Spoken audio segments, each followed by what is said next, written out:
The 12 to 1 o'clock reporting is very, very high, 105, 125 or more than.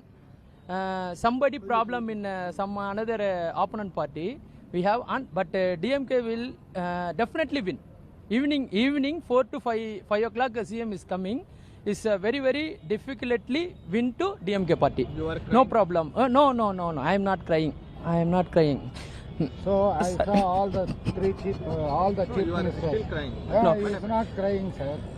Udayanidhi Stalin in 234, Mr. Deputy CM, hard working in Tamil Nadu, but not result to be minus, is definitely win to Mr. Udayanidhi Stalin, MLA Thiruvallikeni Chepakam.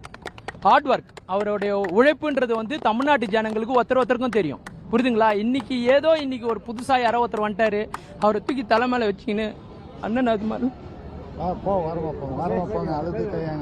அவருடைய வெற்றி, தலைவருடைய கடுமையான உழைப்பு, last மகளிருக்கு ஒன்று பார்த்து செஞ்சது வந்து திராவிட முன்னேற்ற கழகம். இன்னைக்கு அந்த இது பிரிக்கிறதுக்கும் இதுக்கு எந்த சம்பந்தமும் கிடையாது. அது நேற்று ஒரு ஃபங்க்ஷன் நடந்தது, அது இது பண்ணுறதுக்கு ரிமூவ் பண்ணுறது எல்லாமே அதை இது பண்ணியிருக்காங்க. கட்சி தொண்டர்கள் அங்கங்கேருந்து வந்திருக்காங்க. 12 o'clock 1 o'clock மேலே பாருங்கள், டெஃபினெட்லி டிஎம்கே ஒரு மாபெரும் வெற்றி கண்டிப்பாக பெறும். அதில் வந்து எந்த விதமான ஐயப்பாடுமே கிடையாது. Definitely when DMK party.